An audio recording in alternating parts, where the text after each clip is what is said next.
जय जय श्री राम।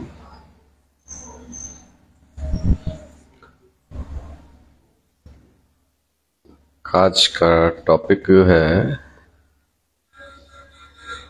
कि जब तक प्रभु श्री राम जी को ना जाने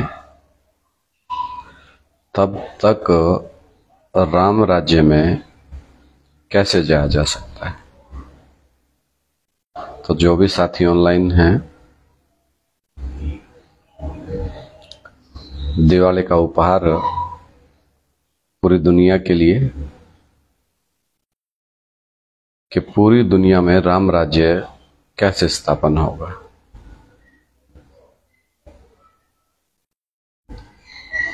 तो जो भी साथी ऑनलाइन हैं वो कृपया आ जाएं।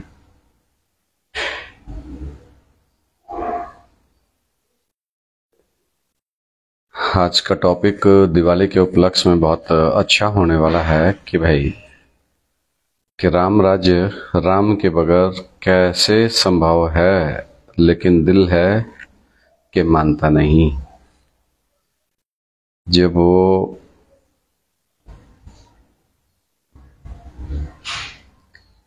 यही नहीं समझ आएगा कि राम कौन है तो राम राज्य में कैसे जा सकते हैं।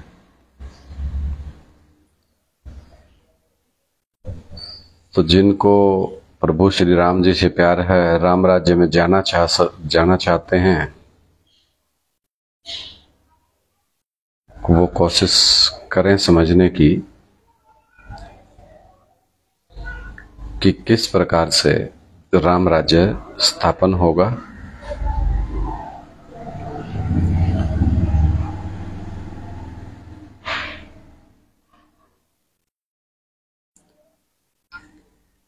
तो जो भी प्रभु श्री राम जी के राज्य में जाने का इच्छुक हैं, जानना चाहते हैं कि कैसे जाया जाएगा और कैसे ये सौपन पूरा हो, कैसे समझ आवे कि वो राम है कौन। देखिए कि पूरी दुनिया में अगर देखा जाए और सभी धर्मों में अगर आप बुद्धि दौड़ाएं तो आपको समझ आएगा कि किस प्रकार से भगवान के लिए दुनिया तड़पती है। जब कहीं चारा नहीं चलता, कहीं हमारी कोई नहीं सुनता, तो क्या करते हैं? फिर हम सब भगवान की शरण में जाना चाहते हैं, लेकिन जाते कब हैं? जब चारों तरफ से रास्ते बंद हो जाते हैं। तो ऐसा क्यों कि भाई हम भगवान को मानते हैं, इतना श्रद्धा विश्वास रखते हैं, लेकिन उसको जानने का, पहचानने का, उसको प्राप्त करने का बिल्कुल कोशिश नहीं करते, मात्र दिखावा करते हैं। अगर दिखावा नहीं करते तो शायद हम उसको पहचान पाते। इस दुनिया में कोई सबसे पवित्र चीज है तो वो है ज्ञान। ज्ञान को जानकारी कहते हैं। ऋते ज्ञानम न मुक्ति। फिर कहा जाता है कि नहीं ज्ञान सदृशम पवित्रम यह विद्यते, कि ज्ञान के जैसा पवित्र इस दुनिया में और कुछ भी नहीं है। इस दुनिया में सबसे पवित्र कोई चीज है तो वो है ज्ञान। किसका ज्ञान भाई? किस बात का ज्ञान? ज्ञान चाहिए सत्य का। सत्य किसे कहते हैं? सत्य कहते हैं जो सदाकाल सत्य हो। ऐसे नहीं कि आज सत्य और कल असत्य हो जाए। तो क्या इसका मतलब ये समझें कि वो सत्य इस दुनिया में सदाकाल होता है? बिल्कुल सही बात है कि सत्य उसको कहें जो इस दुनिया में उसका कोई भी काट नहीं कर सकता, उस सत्य को कोई भुला ही नहीं सकता और उस सत्य को कोई असत्य सिद्ध नहीं कर सकता। सत्य की परिभाषा ये होती है कि पूरी दुनिया में उस चीज को सब मानने पे बेवश हो जाए कि भाई हाँ ये बात सही है, तो उसको कहते हैं सत्य। और सत्य इस दुनिया में एक ही हो सकता है, दो सत्य नहीं हो सकते। तो जो एक सत्य इस दुनिया में है, राम नाम सत्य है, और फिर कह रहे हैं कि शिव ही सत्य है, तो ये तो दो हो गए। तो जो लोग 88 साल से ज्ञान सुन रहे हैं, 10-20 साल से ज्ञान सुन रहे हैं, पूरी दुनिया जिस भगवान को ढूंढने के लिए इतनी तीर्थ यात्राएं जप तप कर रहे हैं, उन सभी लोगों से ये पूछना चाहता हूं, क्यों भाई सत्य दो या एक? God is one, God is truth. भगवान एक होता है और भगवान ही सत्य होता है। तो सत्य प्रैक्टिकल में होगा या हवा में होगा? जो सत्य है वो सत्य कर्म करके, कर्म के आधार पर सत्य डिक्लेयर हो, दुनिया के सामने उसके कार्य यूं देखने में आवे कि देखो ये है वो, एसी भी सत्य, ओसी भी सत्य। उसको किसी ढंग से देख ले, जैसे सिख भाई भी कहते हैं ना, एक सत्य श्री अकाल। इस दुनिया में एक ही ऐसा सत्य है जिसको सत्य श्री, श्रेष्ठ श्रेष्ठ अकाल तख्त बोला जाता है। यानी कि ऐसा तख्त, ऐसा शरीर, उसका शरीर भी महाविनाश के समय भी खत्म नहीं होता। तो साथियों, कमाल की बात यह है कि हमें अहंकार हो गया है कि हम राम राज्य स्थापन करेंगे। हमें अहंकार हो गया है कि हम स्वर्ग स्थापन करेंगे। 88 साल में तो नहीं हुआ, आज तक 100 साल का संगम युग बताते हैं दुनिया के सामने हम सब, और 100 साल के समय में से 88 साल तो निकल गया अभी तक। तो अब अपने अंदर झांक के देख ले कितना स्वर्ग स्थापन हो गया। तो फिर स्वर्ग आएगा कैसे? राम राज्य कैसे स्थापन होगा? कहीं ना कहीं हम दिखावे में तो नहीं फंस रहे हैं? लेकिन 12 साल का मेरा जो अनुभव है इस ब्रह्मा कुमारी ज्ञान को सुनने का और आध्यात्मिक ईश्वरीय विश्वविद्यालय के ज्ञान को सुनने का, वो ज्ञान स्पष्ट और चीखे मार मार के कह रहा है कि राम बाप को कहते हैं, कृष्ण बच्चे को कहते हैं। लेकिन 88 साल में ये बात बुद्धि में समझ में नहीं आ रही है कि राम नाम सत्य है, शिव ही सत्य है। इस बात में राज क्या है? कैसे ये दो दो सत्य कैसे हैं? शिव ही सत्य है और राम नाम सत्य है। आज इस बात की सत्यता को आप सिद्ध करें कि सत्य दो कैसे? दुनिया कहती है God is one, God is truth. Satyanarayan भगवान की कथा दुनिया में गाई जाती है, सत्य लक्ष्मी की कोई कथा नहीं गाई जाती है। पूरी दुनिया इस बात की गवाह है कि इस दुनिया में सत्यनारायण की कथा गाई जाती है, घर घर गाई जाती है। सत्य लक्ष्मी की भी, भगवान ये भी नहीं कह रहा कि सत्य लक्ष्मी की नहीं।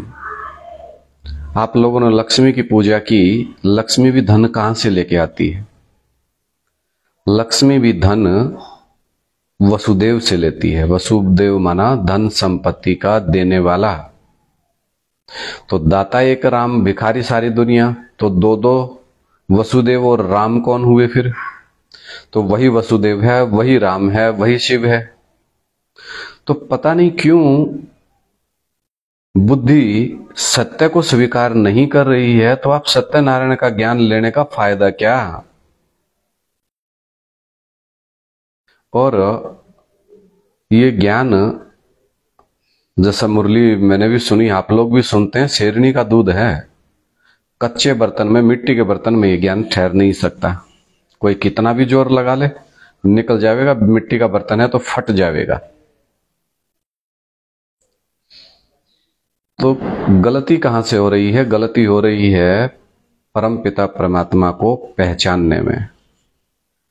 मुरलिया कह रही हैं कि शिव बाबा इस दुनिया में सदा कायम है, यानी कि 5000 साल के सृष्टि रूपी रंगमंच पर एक ही है कोई सदा कायम है, तो वो है शिव बाबा। तो ये शिव बाबा कौन है और आप जिस शिव को पकड़ रहे हैं वो शिव बाबा कौन है? तो आज का जो टॉपिक है ऑनलाइन आने का, वो टॉपिक है कि राम के बगैर राम राज्य स्थापन नहीं हो सकता। जिस शिव के भरोसे हम बैठे हैं उस शिव को याद करते करते जड़ बुद्धि और हो गए। क्यों? क्योंकि सत्य एक है। उस एक सत्य का मनन चिंतन मंथन कर करके आप अपनी बुद्धि में ये फिक्स करें कि वो शिव सत्य है या राम सत्य है, या फिर हम गलती से राम को समझने में गलती कर रहे हैं। क्योंकि दुनिया मानती है कि राम राज्य इस दुनिया में हुआ है, शिव का राज्य तो कभी होता नहीं। जब शिव का राज्य नहीं होता तो आपके उस राज्य में कहां जाओगे? त्रिलोकीनाथ भी एक ही है, शिव बाबा, तीनों लोकों का स्वामी। कौन कौन सा? दुख धाम, सुख धाम और शांति धाम। हमारी आत्मा और शरीर का खेवैया एक ही है। सदगति करने वाला भी राम है, सबका सदगति दाता एक राम। तो साथियों, आज ऑनलाइन आकर के इस बात को क्लियर करना चाहते हैं कि दिवाली का चल रहा है, तो दिवाली पे अगर प्रभु श्री राम जी की पहचान बुद्धि में बैठ जाए तो हम भी राम राज्य में जाने के लायक हो जाएं। क्योंकि राम राज्य प्रैक्टिकल में इस दुनिया में हुआ, ऐसा तो नहीं है कि हवा में हुआ हो। प्रैक्टिकल में राम राज्य इस दुनिया में स्थापन हुआ है और दुनिया राम राज्य को मानती है, पर यह कोई नहीं जानता कि राम राज्य कब था। क्योंकि राम राज्य का इतिहास इस दुनिया में कहीं भी लिखित नहीं है। महाभारत कब हुई कुछ भी लिखित नहीं है, रामायण कब हुई कुछ भी लिखित नहीं है। तो बुद्धि दौड़ा के देखिए कि जो वेद शास्त्र पिछले 2500 साल से वेद शास्त्र लिखे गए हैं, लेकिन ओरिजिनल में वास्तविकता में वो राम राज्य कब था और कहां था और किसने स्थापन किया था? राम राज्य स्थापन कौन करेगा? राम आवेगा तो राम राज्य स्थापन करेगा। पर पता नहीं क्यों बुद्धि पे ऐसे पत्थर पड़े हुए हैं कि हम राम को बाप स्वीकार नहीं करना चाहते। और पक्की गांठ बांध लो इस बात की कि राम न बाप जब तक ना मानोगे तो राम राज्य में हम जा भी नहीं सकते। कोई कुछ भी कर ले, कितना दिन रात आत्मिक स्थिति में बैठ ले, कितना मेरा बाबा कर ले, जब तक राम को राम बाप के रूप में स्वीकार नहीं करेंगे तब तक राम राज्य में जाने के योग्य भी नहीं होंगे। बाप की प्रॉपर्टी बच्चे को मिलेगी। तो जब राम को ही नहीं जाना तो राम का वर्षा कैसे मिले? बाप को पहचाने तो बाप का वर्षा मिले। और सतयुग और त्रेता राम राज्य गाए जाते हैं। अब बताओ क्या करोगे? अब त्रेता की सीढ़ी तब चढ़ेंगे जब राम बाप को जाने पहचाने, उसको अपना बाप स्वीकार कर ले। जब तक बाप ही स्वीकार नहीं करेंगे तब तक राम राज्य की कल्पना करना छोड़ दें। तो जैसे मुरलियों में बाबा बताते थे कि रसगुल्ला खाया होगा तो रसगुल्ले के स्वाद का पता होगा। जिसने रसगुल्ला खाया ही नहीं वो उसके स्वाद को कैसे जान जा सकता है? तो इसका मतलब सतयुग और त्रेता में जिसने जन्म ही नहीं लिए होंगे उसको क्या पता, बंदर को क्या पता अदरक का स्वाद क्या होता है। तो साथियों, कोशिश अपनी मन बुद्धि को टटोल लें। अब कह सकते हैं कि ड्रामा में जिसका पार्ट जहां तक है वो वहां तक ही समझ पाएगा, क्योंकि उससे ऊपर उसकी बुद्धि जाएगी नहीं। वो लाख कोशिश कर ले, लेकिन मनोबल को मत तोड़िए अभी आप। कोशिश करने वालों की कभी हार नहीं होती। जो ज्ञान आप लोगों ने लिया है, करोड़ों में से कोटों में से कौ, और कौ में से भी कौ। आप बोलते कि करोड़ों में से तो हम लोग आगे बढ़े, और करोड़ों में से भी कुछ, और उनमें से भी 5 पांडव ही हैं जो बाप का परिचय दे सकते हैं। अब आप सोचेंगे कि फिर जब हम सदगति दाता राम बाप को नहीं जानते तो हमारी सबकी सदगति कैसे होगी? जो 63 जन्म तक ही जन्म लेंगे, उससे आगे उनकी बुद्धि नहीं जाएगी, तो सदगति तो उनकी भी होनी है। उनको मुक्ति तो मिल गई, शरीर मुक्त हो गया तो मुक्ति तो मिल गई, लेकिन उनको परम धाम जाने का रास्ता अभी भी नहीं मिला। तो वो आत्माएं परम धाम कैसे जाएंगी? वो आत्माएं परम धाम जाएंगी जो कमजोर आत्माएं हैं ज्ञान में, उनमें प्रवेश करके इन आंखों से, अपनी आंखों से तो नहीं पर भगवान को समझ पाए ना देख पाए, तो वो दूसरों में प्रवेश करके तब भगवान के सामने पहुंचेंगी। सम्मुख होए जीव मोहे जब ही, जब तक प्राणी मात्र उस राम बाप के सामने नहीं पहुंचेगा तब तक न उसको मुक्ति मिलेगी। जीवन मुक्ति की तो बात ही खत्म है। तो मुक्ति भी जो आत्माएं शरीर छोड़ती जा रही हैं, चाहे वो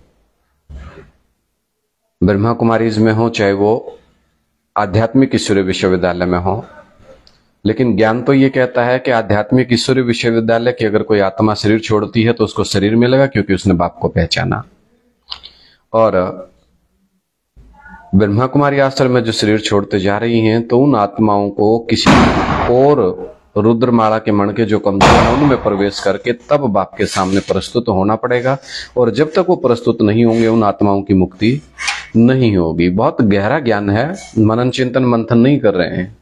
खाने पीने पे ध्यान ज्यादा है, सोने पे ध्यान ज्यादा है। तो मानना तो सबको पड़ेगा। मुरली कह रही है कि हाथी सबकी एक है, एक हाथी है, उस बाप में सबको समाना है। तो शिव में समा जाएंगे तो सारी दुनिया जड़ हो जाएगी भाई। जिस शिव को हम बाप और पिता माने बैठे हैं, अगर उसमें समा गए तो सारी दुनिया खत्म, जड़ हो गई, परम धाम में बैठ गए। और जो शिव को बाप माने बैठे हैं, उस बात की बुद्धि में अभी भी अपना मानन चिंतन मंथन करके इस बात को क्लियर कर लें कि राम ही सत्य है या शिव ही सत्य है। क्योंकि राम राज्य में जाने के लिए राम राज्य के बगैर और राम के बगैर आप राम राज्य की परिकल्पना नहीं कर सकते। इस बात को लिख लो। लेकिन दिल है कि मानता नहीं। क्यों नहीं मानता? क्योंकि राम राज्य में जो गया ही नहीं वो नहीं मानेगा। अब त्रेता की सीढ़ी वही चढ़ पाएंगे, वही आगे बढ़ेंगे जो राम के बच्चे हैं, जो राम को बाप के रूप में स्वीकार करते हैं। और 2.25 लाख आत्माएं हैं जो इसी शरीर के साथ दुनिया के सामने बचे रहेंगे। वो 2.25 लाख भगवान के प्रैक्टिकल स्वरूप को जान जाएंगे। और ब्रह्मा कुमारी आश्रम में भी कमाल की बात यह है कि आध्यात्मिक ईश्वरीय विश्वविद्यालय से 2.25 लाख बीज बचेगा, और ब्रह्मा कुमारी आश्रम से 2.25 लाख आत्माएं जो आधार हैं, पवित्रता की देवियां हैं, वो बचेंगी। कहने का मतलब जो 1 करोड़ 1.5 करोड़ ब्रह्मा कुमारी आश्रम में आपको लोग या फॉलोवर्स दिखाई दे रहे हैं, जो भगवान के नाम पे बड़े खुश हो रहे हैं कि हमने भगवान को पा लिया, 2.25 लाख ही बचेंगे, बाकी सब शरीर छोड़ जाएंगे। मुरली कह रही है, मैं नहीं कह रहा हूं। अपनी मुरलियों का मनन चिंतन मंथन ध्यान से करें, या तो आनंद मना लो, खाने पीने के मजे ले लो, या ज्ञान के मजे ले लो, एक ही मजा मिलेगा। तो 2.25 लाख ब्रह्मा कुमारी आश्रम से भी बचेंगी जो पवित्रता की देवियां हैं, जो शुद्धता की देवियां हैं। जैसे मुरली में बोला कि एक मधुमक्खी निकलेगी तो झाड़ का झाड़ भाग लेगा, किसके पास? बाप के पास पहुंच जाएगा। जब रानी मधुमक्खी निकलेगी तो 2.25 लाख रुद्रमाला के मन के भी बचेंगे और 2.25 लाख चंद्रवंश से भी बचेंगे। तब ये 4.5 लाख आत्माएं प्रवृत्ति मार्ग की पक्की दुनिया के सामने दिखाई देंगी। तो सत्यम शिवम सुंदरम कौन है? और कमाल की बात है, हम ज्ञान में चलने वाले इस बात को माने या ना माने, लेकिन हद के सन्यासियों में बहुत लोग ऐसे हैं जो इस बात को मानते हैं कि राम के बगैर राम राज्य को स्थापन कर नहीं सकता। तो फिर हम इस बात को क्यों मानने को तैयार नहीं है? या तो इस बात को अंदर से स्वीकार किए बैठे हैं कि हम भगवान को नहीं जानते, या इस बात को पकड़ के बैठे हैं कि हम तो शुक्राचार्य हैं, अंधेरा कायम रहे, हमें राम राज्य चाहिए ही नहीं, हमारा राज्य चले, बस हम ही राम हैं, हम ही शिव हैं, हम ही ब्रह्मा हैं, हम ही विष्णु हैं। अरे बुद्धि के मारे हैं हम लोग, भ्रष्ट बुद्धि है हमारी।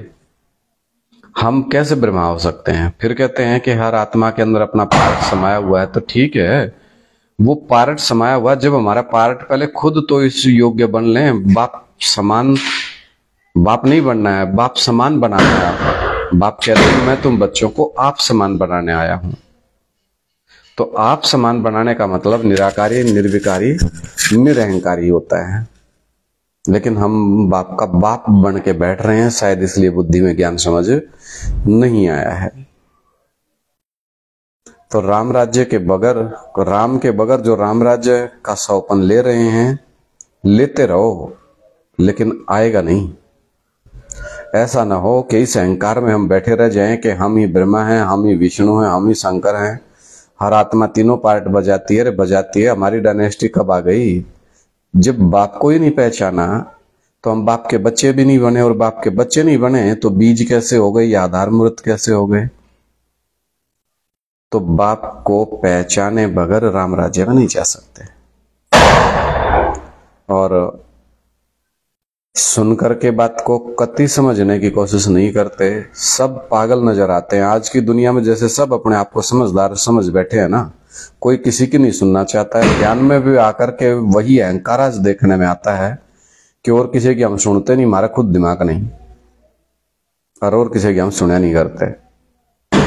तो कोई बात नहीं, मत सुनो, मत स्वचिंतन करो, आराम से तालियां बजाओ, डांस करो, खाओ 36 प्रकार के भोग। लेकिन हम सेवक हैं दुनिया के, बाप का परिचय दुनिया को देना है, लेकिन कहां से दें? खुद ही नहीं जानते बाप को।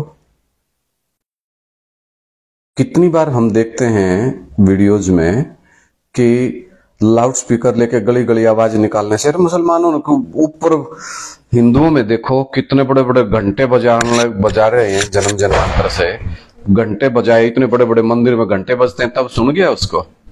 मुसलमानों को देखो कितनी बड़ी ऊंची मस्जिद के ऊपर लाउड स्पीकर लगाते हैं, तब अल्लाहू अकबर, तब सुन गया उसको। अब हम गली गली में आवाज लेके घूमते रहे और पत्थर का शिवलिंग लेके घूमते रहे, तो फिर दुनिया मान जाएगी? हमारे डोंडरेबाजी देख दुनिया देख रही है, कितने डोंडरेबाज हैं हम। सत्यता के अभी भी नजदीक नहीं है। 63 जन्मों की शूटिंग पूरी हो गई। अदरवाइज भगवान को ये कहने की जरूरत ना पड़ती कि करोड़ों में से कोई, और कोई में से भी कोई हैं जो मुझे यथार्थ रूप से जानते हैं। यथार्थ का मतलब होता है अर्थ सहित। अगर अब मैं आपसे अव्यक्त मूर्तिना का अर्थ पूछूं, तो अव्यक्त मूर्तिना का अर्थ बताएं आप कमेंट करके कि अव्यक्त मूर्ति का क्या मतलब होता है। अव्यक्त मूर्ति का मतलब होता है जो इन आंखों से दिखाई ना दे। मूर्ति तो है, लेकिन इन आंखों से, कौन सी? जो ये सतुल आंखें, इनसे दिखाई नहीं देती। उसी अव्यक्त मूर्तिना को जानने के लिए ही परमपिता परमात्मा ये ज्ञान देते हैं। फिर आप कहते हैं त्रिमूर्ति शिव। शिव जब खुद ही मूर्त नहीं है तो उसकी 3 मूर्ति नहीं हो सकती। शिव बाबा 3 रूप में कार्य करता है, इसलिए शिव बाबा को त्रिमूर्ति शिव कहा जाता है, ब्रह्मा, विष्णु और शंकर के रूप में। तो यहां से एक बात और भी हमें समझ आनी चाहिए, शायद दुनिया को समझ आ जाएगी लेकिन ज्ञानियों को समझ नहीं आएगी। अब क्यों? क्योंकि ज्ञानी जो है अभी जो अपने आप को ज्ञानी समझ रहे हैं, राजियों की समझ रहे हैं, खाने पीने में और कुर्सी के नशे में ज्यादा हैं। और मेरे कैसे खपीटर बैठ करके यूं ही समझाते रहे तो आम दुनिया को शायद समझ में आ जावे, पर जो अपने आप को दम भरते हैं कि हम बहुत बड़े ज्ञानी हैं, वो बैठे खड़े देखते रह जाएंगे। पर दुनिया को समझ आ जाएगी, क्योंकि दुनिया भी भगवान से तुम्हारे से ज्यादा प्रेम करती है। और ऑनलाइन आना, वीडियो बनाना, ये आम दुनिया के लिए है, ज्ञानियों के लिए मेरा कोई मेहनत मशक्कत नहीं है। मैं दुनिया को अपना अनुभव सुनाना चाहता हूं। जो अपने आप को ज्ञानी समझते हैं वो मेरे साथ कोई किसी प्रकार का तर्क वितर्क बेशक ना करे, क्योंकि आम दुनिया जो रही पड़ी है, जिनको बाप का परिचय नहीं मिला है, उन लोगों तक ये सच्चाई का अनुभव जो मैंने किया 12 साल में, वो उनके साथ शेयर कर रहा हूं। तो साथियों, जितना भी समय थोड़ा सा निकालें, जो भगवान के सामने बैठ करके आप ज्योत बत्ती लगाते हैं, आरतियां उतारते हैं, इसलिए उतारते हैं ना कि भगवान से मिलना है। तो भगवान से मिलना है तो उस समय को आप अपना मनन चिंतन मंथन में लगा दो कि भगवान कैसे आते हैं। अगर प्रैक्टिकल में नहीं आए होते तो शायद कोई मूर्ति पूजा ना करता। और अंतिम समय में सूरी दुनिया जो झाड़ के चित्र के ऊपर बैठे हैं शंकर जी महाराज, उसके सामने सिर झुकावेगी। ये चीजें आप लिखवा के ले लो, कोर्ट में लिखवा लो मेरे से इस बात ना। ज्ञान तुमने भी सुना, ज्ञान मैंने भी सुना, लेकिन हिम्मत है बच्चे, मत दे बाप। सच्चाई सिर चढ़ करके बोलती है। सच्चाई दुनिया को बताओगे तो सतयुग की स्थापना होगी। सच तो नच। जब सत्य तुम दुनिया को बताओगे ही नहीं, खुद ही नहीं जानते तो बताओगे कहां से? मैं तो यही बात समझता हूं। जिसको पता होगा तो बतावेगा ना। तो भाई दुनिया वालों, राम आया हुआ है दिवाली के उपलक्ष्य में, इस बात ने बुद्धि में धर लो, समझ लो, क्यों कर समझ लो, हाथ पांव जुड़वा के समझ लो। इन झूठे ज्ञानियां तो बचो। एक भगवान इस दुनिया को ऊपर उठाने वाला है और बाकी सारी दुनिया नीचे गिराने वाली है। तो अपनी भगवान ने बुद्धि की दात दी है, इस बुद्धि से सदुपयोग करो। इस बुद्धि का 24 घंटे में से 5 मिनट 10 मिनट भगवान को प्रैक्टिकल रूप में जानने का प्रयत्न करो। नहीं तो जो आज से 10 साल पहले 20 साल पहले ढिंडोरा पीट रहे थे ना गलियों में, हम भी जाते थे ढिंडोरा पीटने, भगवान आ गया, भगवान आ गया, आ जाओ मिल लो। लेकिन एक भाव था, पर प्रैक्टिकल स्वरूप को 10 साल पहले मैं भी नहीं जानता था। लेकिन आज 12 साल बाद ये बात धीरे धीरे समझ आ गई है कि जब तक हम प्रकष्ट रूप से जन्म लेने वाले उस स्वयंभू को नहीं जानेंगे, तब तक हमें ना मुक्ति मिलेगी ना जीवन मुक्ति मिलेगी। शरीर छूट भी गया तो भूत प्रेत बन के यहीं घूमते रहेंगे। और जो लोग ये सोचते हैं कि जिन्होंने शरीर छोड़ दिया वो एडवांस में चले गए, एडवांस पार्टी में चले गए, एडवांस पार्टी की तय ऊपर आकाश में है, इस जहान को छोड़ करके और कोई कहीं जहां नहीं है। और कोई जड़ परम धाम नहीं होता है। शंकर जी जो बैठे हैं वही परम धाम है। बीज के अंदर ही पूरा वृक्ष समाया होता है। और धीरे धीरे धीरे धीरे बीज से पहले 2 पत्ते निकलेंगे, फिर ऊपर निकलेगा, फिर झाड़, फिर पूरा वृक्ष बनता जाएगा। तो जिस बीज से पूरा वृक्ष निकला है वो पूरा वृक्ष उस बीज में ही वापस समावेगा। तो ज्ञान ही किस लिए है? बीज को जानना और विस्तार को जानना, सार और विस्तार, विस्तार और सार, सारा ज्ञान ही ये है। तो इस पूरे मनुष्य सृष्टि का जो बीज रूप बाप है हमारे प्रभु श्री राम जी, उसको जानना, उस बीज को हथेली पर लेकर के देखें तो पूरा वृक्ष नजर आ जाएगा। जैसे मुरली में बताया गया कि गुठली, आंब की गुठली हथेली पर रखो तो पूरा आंब का पेड़ नजर आ जाएगा। तो विस्तार और विस्तार से फिर सार। तो 84 का चक्कर क्या है? विस्तार है। 84 जन्म का जो चक्कर लगाएंगे वो विस्तार चले जाएंगे। अब संगम में आकर के मैं बिंदु, मेरा बाप भी बिंदु। बिंदु का मतलब निराकारी स्टेज। मैं भी निराकारी स्टेज में टिकूं, स्वस्थिति में टिकूं तो स्वर्ग में चला जाऊंगा। तो हमारा जो बाप होगा वो अति का निराकारी स्टेज वाला होता है। पर पता नहीं बुद्धि कास्केट में शिव को याद करते करते कति जड़ बना ली। और आध्यात्मिक ईश्वरीय विश्वविद्यालय भी कि वो राम बाप से उनको कोई लेना देना नहीं है। राम बाप का तो शरीर लिया है शिव ने, वो भी इसी उसमें बैठे हैं और भगवान को पतित समझते हैं। लेकिन दुनिया वालों इस सच्चाई को समझें, जाने, और दुनिया को जिस दिन ये बात समझ में आ गई तो जो अपने आप में ज्ञान का अहंकार करते हैं वो बैठे देखते रह जाएंगे। और भगवान मुझे सद्बुद्धि दे और हिम्मत दे इस बात को और आगे बढ़ाने की कि दुनिया में आवाज निकल जावे कि परमपिता परमात्मा प्रैक्टिकल रूप में जिसका हम ज्योत बत्ती लगाते हैं, पूजा अर्चना करते हैं, इतना मेहनत मशक्कत, इतना विश्वास प्यार जिस भगवान से करते हैं वो आए हुए हैं और साक्षात आते हैं। ये बात दुनिया को आज नहीं तो कल समझ आवेगी और जो अहंकार बस खड़े देखते रह जाएंगे कि ये क्या हुआ। तो भगवान ने पहले ही बोला तमाशा होने वाला है, कोई हंसने वाला है, कोई रोने वाला है। लेकिन यहाँ ज्ञानी जन क्या करते हैं, ईर्ष्या करते हैं, द्वेष करते हैं, एक दूसरे से टांग खींचना चाहते हैं, मुंह नोचना चाहते हैं। अगर ऐसी गलती किसी ने की तो दुनिया में तुम्हारी पोल खुल जाएगी।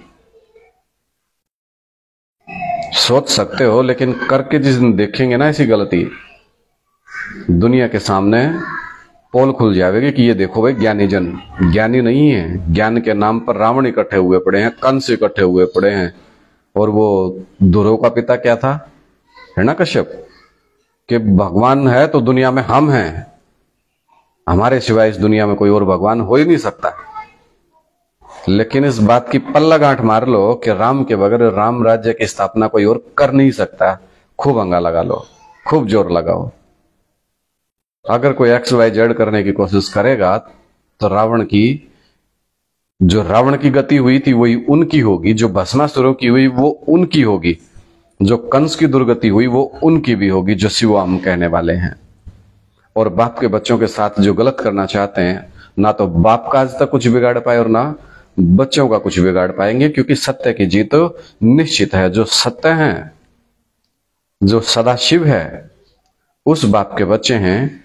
वो मुट्ठी भर 5 पांडव वो जम करके बाप का परिचय दे और दुनिया के सामने नगाड़ा बजावें कि वास्तव में परमपिता परमात्मा भगवान श्री राम कौन है, और इस बात को बतावें कि दादा लेखराज ब्रह्मा कृष्ण की आत्मा है और बाबा वीरेंद्र देव दीक्षित तो श्री राम प्रभु हैं। ठोक करके इस बात का परिचय दो। अगर अंदर में बाप के प्रति प्यार है, जिनको बाप के प्रति प्यार नहीं है वो पक्का बाप का बच्चा नहीं है, तो वो वर्षा का अधिकारी भी नहीं होगा। कोई कुछ गलती करेगा तो वो भरेगा भी, बाप को गलती करवाएगा कुछ लोगों से, वो कोशिश करें भी तो दुनिया के सामने उनका मुंह काला तो होना चाहिए। मौका तो दो, उठो, जागो। दुनिया का बाप आया है, दुनिया को प्यार से समझाओ। हम सेवक हैं, बाप के बच्चे हैं, अपने बाप का नाम रोशन करना चाहते हैं। कोई शिव को रोशन करना चाहता, लेकिन ये समझते ही नहीं शिव और राम एक ही हैं। दुनिया को समझ आ जाएगी कि इस राम प्रभु का जो प्रैक्टिकल स्वरूप है वो शिवलिंग है, जिसके सामने जाकर के पूरी दुनिया आज भी कहती है कि तमेव माता च पिता तमेव, तमेव बंधु च सखा तमेव। डरो मत। अरे सर्वशक्तिमान बाप के बच्चे और के शिव सर्वशक्तिमान नहीं है। शिव सर्वशक्तिमान है, लेकिन वो राम है।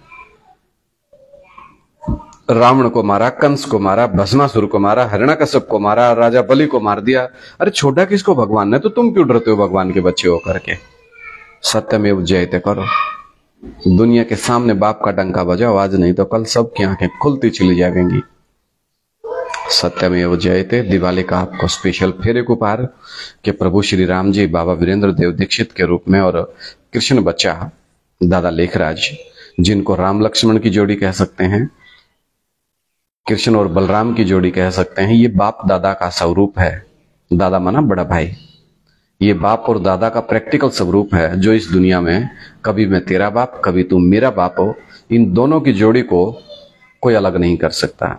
ये इस दुनिया में हीरो और हीरोइन का पार्ट बजाते हैं और पूरी दुनिया में इन्हीं का कंट्रोल चलता है।